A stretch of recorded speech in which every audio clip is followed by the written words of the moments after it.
Councilwomen Odom and Wilson, Councilman Williams and Iguodaro, to our charter officers, Madam City Attorney Sonia Knight Dickens.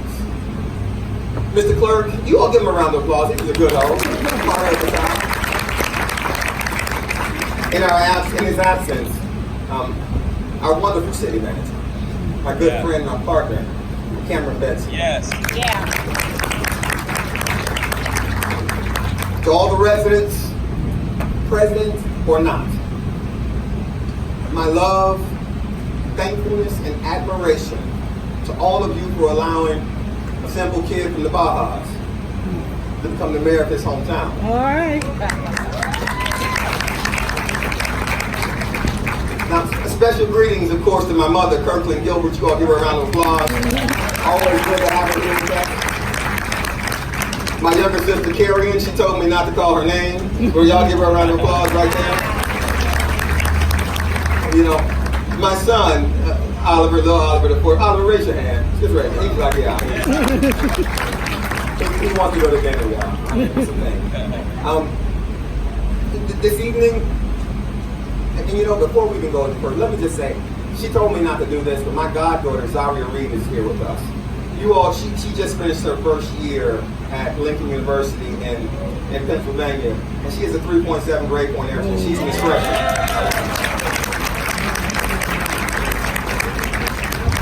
Yeah, she'll be mad later. This evening we congregate for the 16th time in the city's history to talk about where we have been, where we are, and where we're going together. The city is 16 years old now. It was 16 years ago that the residents chose community over self. They abandoned the independent identities of familiar streets, neighborhoods, enclaves, cul-de-sacs, and tribes, and created one city. Speaking clearly with one voice, birthing the city of Miami Gardens is the third largest city in the county and the largest predominantly African American city in the state of Florida. Now, this is who we are. We're the city of Florida Memorial University, Miami-Dade County's only historically black university. But we're also the city of St. Thomas University, the apple of the eye of the Archdiocese of Miami. Yes. You know, we're the city of senior citizens who gather every Tuesday and Thursday at the community center to recreate. But we're also the city of the largest youth football and cheer program run by a city in the state of Florida. We're the city of local businesses like Lorna's right here up the street. Yeah. But also like Starbucks right here up the street. That must be DJ or somebody who really loves their latte. We are awash, Ethiopia's finest cuisine, and the Licking, our finest cuisine. Okay. We're the new Studio 183. But also Yaramba Restaurant and Lounge. We are the Islamic Center of Greater Miami's Mosque. And the Lubavitch Educational Center, where you can get the finest in Jewish education, and Antioch Missionary Baptist Church, my home church, and my pastor gave us a wonderful prayer. Y'all give him a round of applause. Thank you, Pastor Jackson. We're the home of Super Bowl 2020, as well as the home of Jazz in the Gardens, the fastest growing music festival in the country. Bernita Nelson sitting right there, she runs jazz for us. She told me not to announce. Now I told her I wouldn't announce that Jazz in the Gardens, the dates were going to be the second weekend in March this year, because I don't think we put it out yet. I told her I wouldn't say it, so I won't say it. I don't know. I won't. We're going to post it later, though, right? Yeah. Thank you. We're international soccer and homegrown hip hop. We're the city. We're funny this way. We can socialize on Friday night, listening to traditional Miami-based music like Luke and Trick Daddy. And we can still go to church on Saturdays and Sundays and sing total praise with all our hearts. we can listen to both of those songs, all of those songs. We can sing every word of each of those songs, and we can mean all of those songs with all of our hearts. But we're like that. We're complicated. We're not one thing. We are many things, aggregated as Miami Gardens, something extraordinary. 16 years later, I stand the proud son of that city. The city of all things. The city that was predicted to fail, but defeated those odds. The city that was foreshadowed to be a borrower but emerged as a lender. The city that was wrote off as barren, and yet now we blossom. Yeah. That's Miami Gardens. Now, nowhere is the city's spirit of overcoming great obstacles more evident than with regard to our finances. Lest we forget, when I became mayor in 2012, I announced that by the year 2020, the city would have financial reserves of no less than 20%. And I remember, some people in this very audience, I remember them laughing at me. They said, well, that's not possible for Miami Gardens. I mean, they LOL me, they BOL me, they LMAO me, they ROFL me. It was all fun and games. It was all hilarious. Now, the historical context of that was that when the city was created, the city owed the county money, and folks were unsure about whether the city could ever be fiscally sound. Today, I am proud to report that the city finished last year with the fiscal reserves of more than 26%, and that number is expected to grow. For the first time in the city's history, the value of all the city's property is nearly $5 billion. That's up 7.4% from last year. Yes. Look, we are literally financially equipped to weather the storm. Now, and clearly, you all see we can afford tents and vans. Look, for the 6th year in a row, we've seen significant growth in the numbers of permits issued and the revenue generated from those permits. Put in layman terms, more people are building things, more businesses are opening, and more jobs are being created. Now, powering our strong financial growth is a robust economic development. But we don't need numbers to tell us that we're growing. We know that the lines in Burlington Coat Factory are very long. We know that the lines in Didi's are long. We know that the lines in Ross are long. We know that the parking lot and the bays in Topgolf are full. We know that you can't get a booth in Waffle House. We know that Starbucks has rapidly become an indispensable part of the Miami Gardens community, and they have a wonderful, wonderful, wonderful manager, DJ. If she's here, you all give her DJ right there. She's a rapper too, y'all. Look, we see the millions of square feet of office and industrial feet being erected throughout the city. That space will support thousands of jobs. Companies like UPS and Bridgepoint are moving major operations to Miami Gardens. We know that Optimal Health, founded by a Carroll City chief with her husband, is bringing excellence in healthcare to Miami Gardens. We know that the Oasis of Miami Gardens is an extraordinary co-working space that will introduce infrastructure to intentions, to talent, and help create wealth in our community. We know what we can see. We know that Miami Gardens is rising, but we're not done yet. Our story is not complete yet. Over the next month, if all goes as planned, and I'm just going to cross my fingers to the county commissioners over here. I see you, Commissioner Harden. Welcome. Give him a round of applause. He's sitting in Miami. He came late, but traffic was bad. We're going to fix that, though. We know that over the next month, if all goes well, we will finalize our agreement with the county for the creation of the Miami Gardens Community Redevelopment Agency. Now, the Miami Gardens CRA is being created for one singular purpose: to develop a performing arts space and town center here in Miami Gardens. In a city of 113,000 people, there's no place to have a play, a small concert, a comedy show, a mid-sized banquet. This ought to offend every notion of community that we understand. We shouldn't have to go to the Adrian R. Center or Fort Lauderdale to see a play. We shouldn't have to go to Miramar for our recitals. We should be able to have nice quality entertainment in our hometown. This is the natural step, evolution, growth, maturation of Miami Gardens as a city into Miami Gardens as a community. The Miami Gardens Performing Arts Center will give us the ability to gather for entertainment and recreation, but more, it will serve as an anchor tenant for restaurants, hotels, retail, and entertainment. All of that's coming to Miami Gardens Town Center directly north. Now, that's what's next. This year, thanks to investment that Stephen Ross made in the stadium, we saw the Miami Open make its debut in Miami Gardens. Yeah. Is that right? It was a great tennis tournament. Now, while prognosticators, and for some of the people who don't know what that means, haters, haters, while they predicted that it wouldn't do well, they said that you can't play tennis in a football stadium. They said that people won't come to Miami Gardens for tennis. They said that we couldn't get it built or permanent quickly enough. They said, while they said, we worked. Together we worked. Barbara Jordan worked. Carlos Jimenez worked. Stephen Roth worked. Tom Garfinkel worked. The entire Miami Gardens team worked. And together all of our work paid off. The facilities they said couldn't be built and permitted in time were completed early and are magnificent. The people that they said wouldn't come to Miami Gardens for tennis, well, I guess they were right about that. They were correct. People didn't come to Miami Gardens for tennis. More people came to Miami Gardens for tennis. And attendance was up 30% over the prior year at Key Biscayne. But it's not just the tennis. As Florida Memorial and St. Thomas Universities bring football online,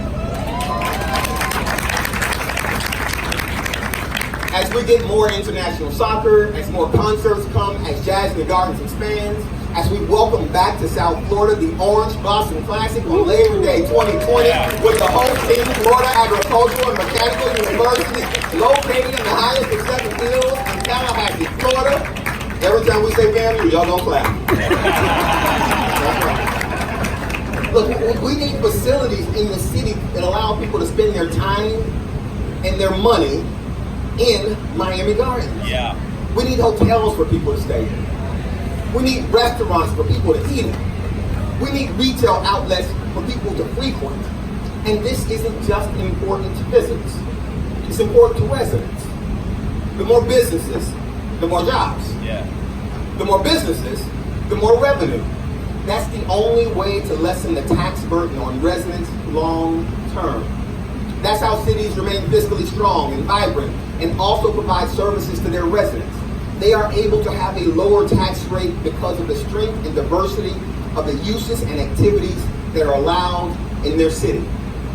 And we can do that, and we can do even more, and we will do. We can do more for developing businesses, and we can do more for residents trying to improve their properties. Look, people seeking permits in Miami Gardens will be able to apply for a permit online, plan review, permit issuance, inspection requests, check on the status. All of this will happen online. For customers who do come to this building, we're going to make their visit faster and more efficient. They will be able to electronically get in line while they're in the comfort of their own homes and receive a text telling them their number is about to be called. In essence, they will be able to get in line before they even get out of their car. We value your business and your time, and we want to help you do more business and spend less time waiting, and technology can help us help you. Now, it's not just our processes becoming faster and more efficient. We're going to also make them cost a lot less. We've reduced the city surcharge for single-family units by 50%. Additionally, we've reduced the impact fees for residential single-family units, in some cases up to 20%. We've also taken the opportunity to provide an extra discount on permit fees for folks who will invest in hurricane-proof windows. Y'all see we got rain. And solar panels, because we also have sun, and also water heaters that are powered by solar panels. If you're willing to invest in our planet, we are willing to invest in your property. Now, as economic development happens and the city grows and residents invest in their property and property values grow, as a city we also continue our investment in public infrastructure, and we continue our investment in the collective fight for fairness. This past December, we had our ribbon cutting at Buccaneer Park. Buccaneer Park is now open. This coming August, we're set to have a ribbon cutting at Norwood Park. And in December, we will have the long-awaited ribbon cutting for Bunch Park. Oh, my God. Now, the ribbon cutting for Bunch Park completes the most comprehensive investment in the Bunch Park area in the last 30 years. Additionally, this October, we will break ground on the city's science, technology, engineering, mathematics, recording studio, and television production area at Risco Park. Councilman Williams. Look, this facility will represent the most forward-looking expedition into the activities that the city will offer for the youth in the community. This November, we're going to break ground on our senior center, a state-of-the-art facility dedicated for the enrichment and enhancement of our seniors and their lives. Y'all Lily ain't tapped the whole time. I have no idea why. Look, these groundbreakings and ribbon cuttings are all made possible by the investment that Miami Gardens voters made in themselves through the general obligation bond. When fully executed, the Miami Gardens park system will be one of the best in the country. We will have facilities that are modern and forward-looking, that speak to who we are and what we want to become in our community. Now, we also voted to take control of the special taxing districts that are responsible for a good portion of the lights throughout the city. We decided that we wanted a city that was well lit. Well, this summer, the police department, code enforcement, and public works will begin the work of walking the streets in the evenings in conjunction with neighborhood associations and crime watches to speak about which type of lights are appropriate in each area. That effort will be led by James Poe. Thank you, Mr. Poe, or should I say Dr. Poe. James recently received his PhD. Now, our collective fight for fairness takes many forms.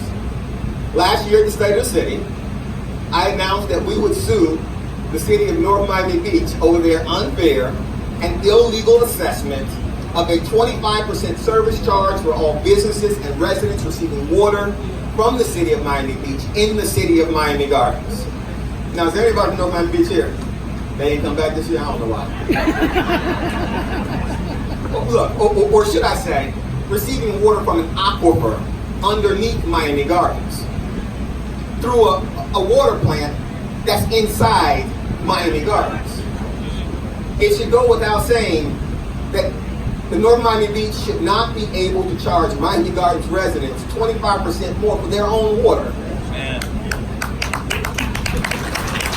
Look, we have asked the legislature for relief. We received none.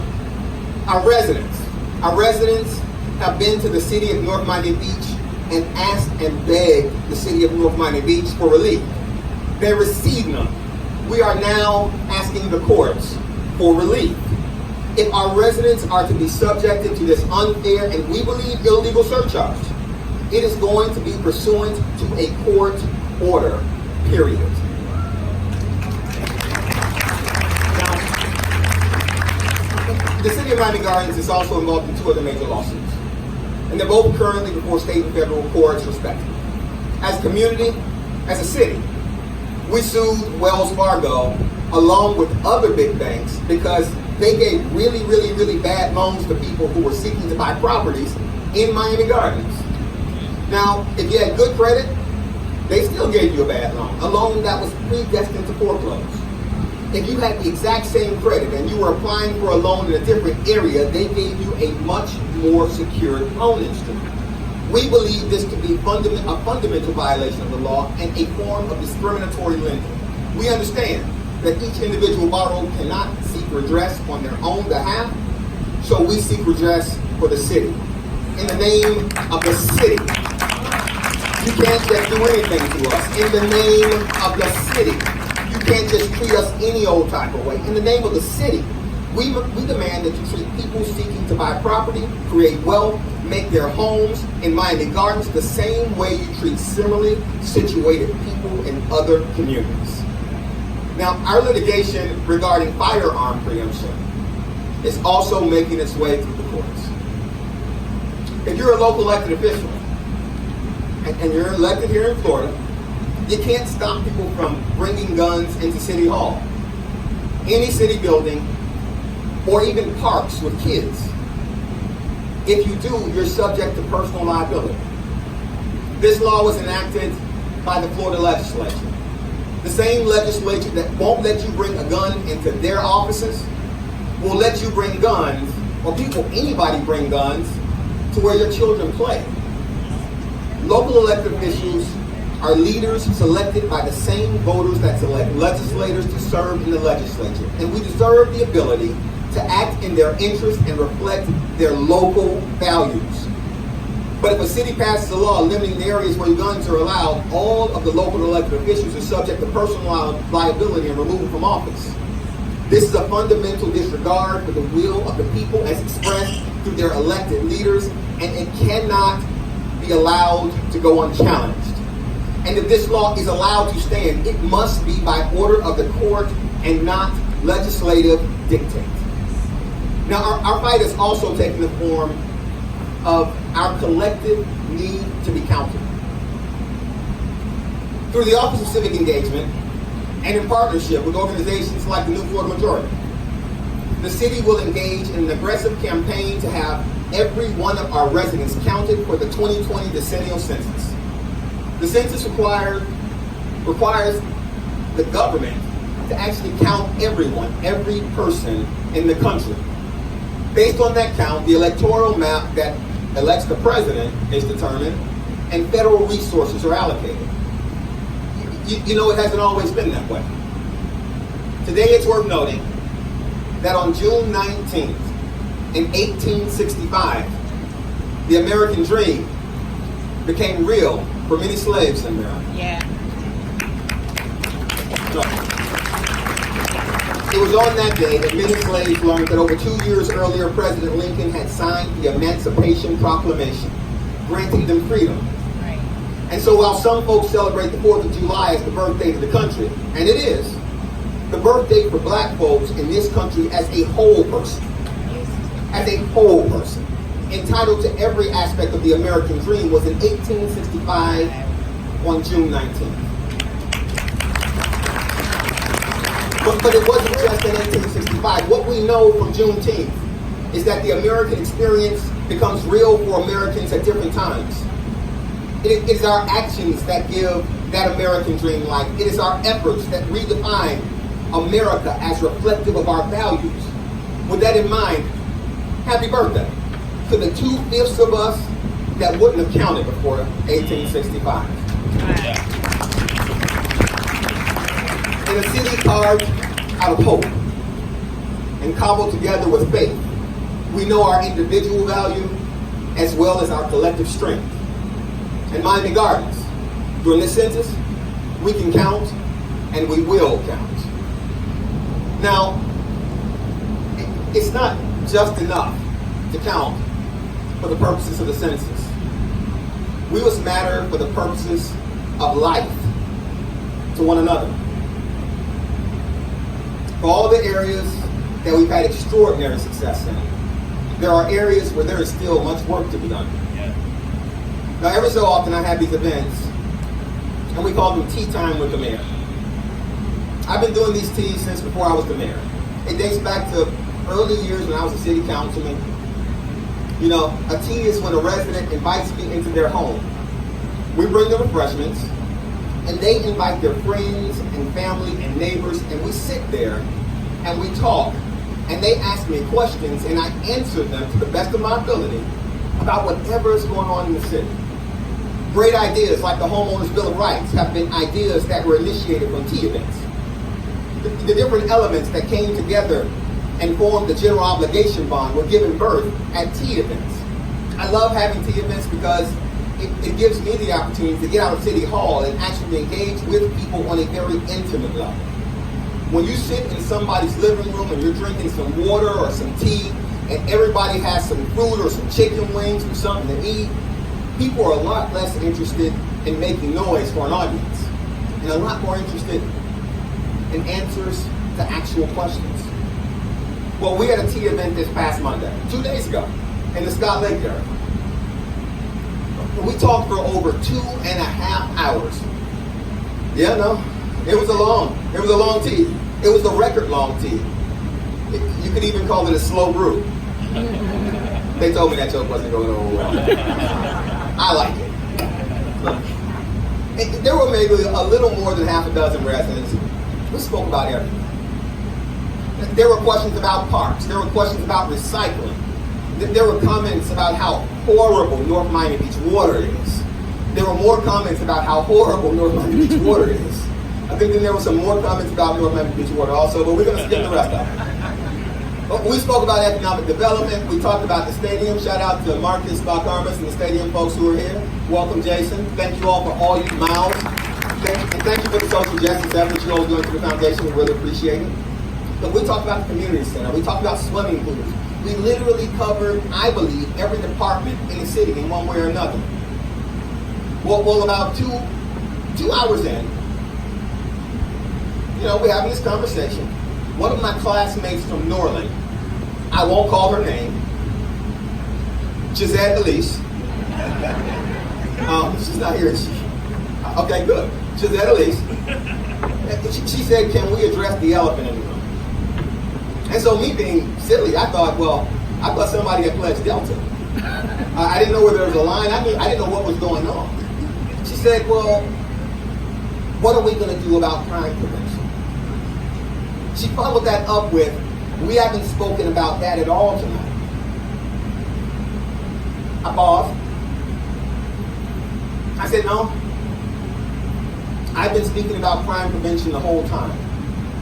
You see, when I was talking about special lighting districts and beginning to walk the neighborhood with public works and the police department and code enforcement to see where lighting needed to be improved, that was crime prevention. When I spoke about the Miami Gardens Police Department, the PAL program, and the summer breakout spots in local apartment complexes and police explorers, I was talking about crime prevention. I was talking about building a relationship between law enforcement and our youth, familiarity that will help them understand each other and help keep our community safe. That is crime prevention. When I spoke about sending young kids, young men and women from our community to the police academy to become police officers in their hometown, and the community-based police training and the implicit bias training that we got for all of our officers, I was talking about crime prevention. Having officers who can understand the community is important when you need to partner with the community to create safety in the community. When I talk about economic development, bringing new businesses to the community, creating new jobs in the community, I was talking about crime prevention. When I talked about having every new development open in Miami Gardens put up cameras that feed into the real-time crime center in exchange for a reduction in their impact fees, I was talking about crime prevention. When I talked about the city funding Leroy Jones and the Circle of Brotherhood to implement violence reduction strategies at grassroots level, you all give a round of applause for Leroy is here. When I talked about the city funding crime watch organizations at a neighborhood level, and when I talked about the city sponsoring events for the Florida parents of murdered kids, I was talking about crime prevention. When I spoke about partnering with the U.S. Marshals to track down people who are wanted for violent crimes and taking them off our streets, I was talking about crime prevention. When I talked about partnering with agencies to conduct probation sweeps, that was crime prevention. When I talked about partnering with the state attorney's office to crack down on human trafficking and all of the evil that it brings to our community, I was talking about crime prevention.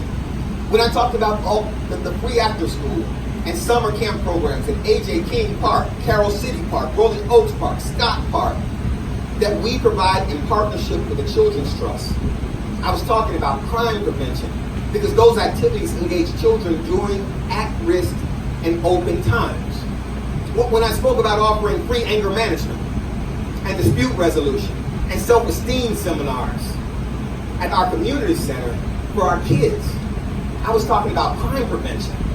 Far too many of our youth don't know how to deal with their emotions, and they lash out at others through violence, and they hurt themselves.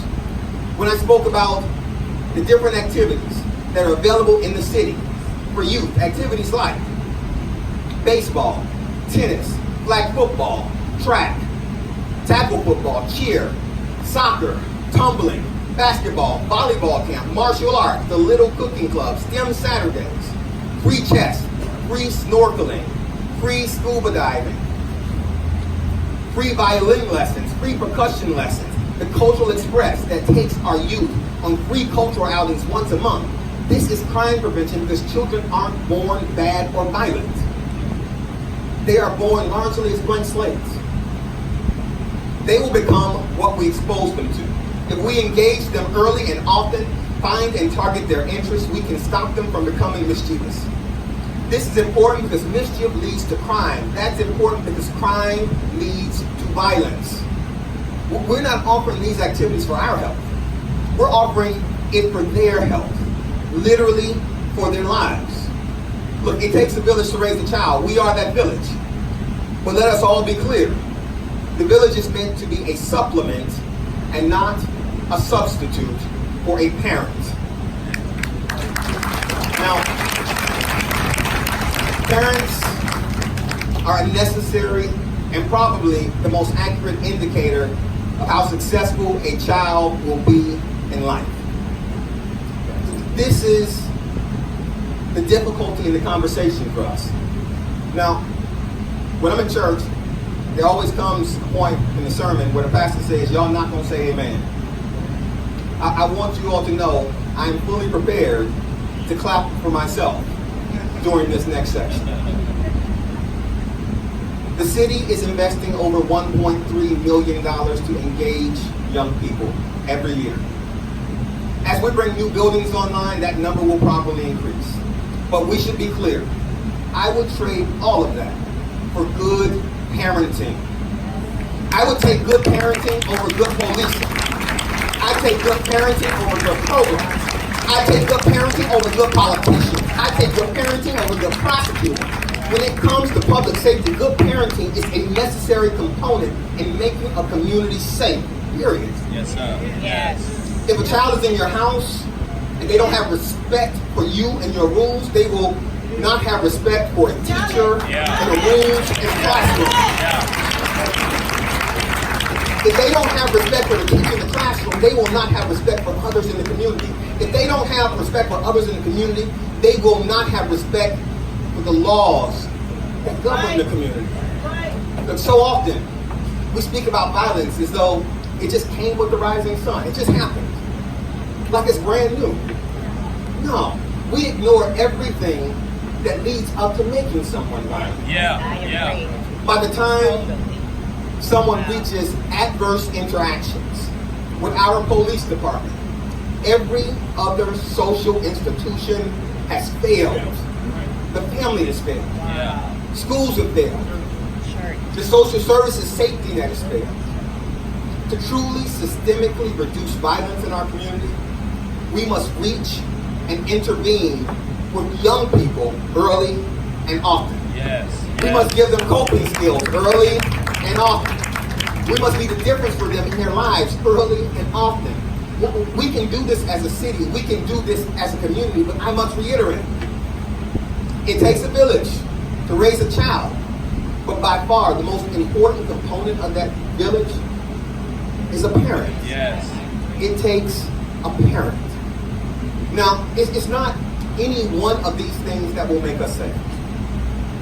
It's us being convicted, united, and persisting with all of these things that will make us safer.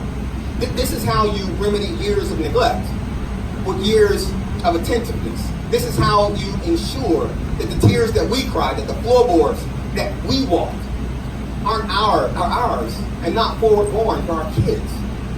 This is the day in, day out work that makes a city strong. It's a tireless grind that comes without fanfare that makes a city strong. It's a couple of hundred police officers going to work every day, doing their best job every day that makes the city strong. It's Crime Watch members sending emails and calling and showing up at City Hall because they don't just care about their neighborhood, they care about their city and their community. That makes a city strong. It's youth football volunteers. It's youth football volunteers like Lee Prince, who shows up at the park every day with kids in this community. And what he's teaching them is not just football. It's hard work, it's teamwork, it's persistence, it's perseverance, because he knows how difficult it is to be successful, because he knows that words are plenty, but chances and real opportunity, sometimes that's few. Volunteers, the hundreds of volunteers that we have who come to work for free every day in the fall in our city, they make this city strong. It's senior citizens. It's one of our senior citizens who greeted me at Burlington Coat Factory. She grabbed me and she hugged me. She talked about a whole bunch of stuff. And I remembered she had on this very distinctive perfume. But her point was just, thank you for doing this. I love the fact that I can shop in my hometown. She was in Burlington Coat Factory, spending all her little money. It was her mustard seed, mountain moving faith that makes this city strong. Look, it's Dr. Steve Gallen insisting that there will be no F schools in the city of Miami Gardens. And his tireless work, in the meantime, y'all gonna get that if you're on Facebook, that's his post. In the meantime, his tireless work ensuring that not only there are no F schools, we don't have any D schools anymore in the city of Miami Gardens. Look, it was his passion, his persistence, his intellect that makes us strong. It's Commissioner Barbara Jordan's memory and might that make us strong. Her memory, she remembers the promise that was made regarding the North Line and her might, the strength to fight and persevere until we bring elevated rail down 27th Avenue to County Line Road. And all of that makes us strong. Look, it's the fact that we fall, but we don't give up. We get up. That makes the city strong. Our communal voice and efforts, that's our collective strength. United, convicted, and resolved, we are powerful. This city is strong. That strength exists even on the darkest of days. Our strength and our faith rises the sun in this city, even from the darkest of nights. Miami Gardens, residents, members of the city council, my friends and colleagues, Mr. Manager, Mr. Acting Manager, Madam City Attorney, Mr. Clerk, with one voice and a common path, the state of this city is strong. Yes. Born of the hopes of those that were and baptized in the efforts that those that are the state of this city is strong, from the geographical limitations to its never-ending, expanding communal hope. The state of this city is strong. God bless you all, and God bless Miami.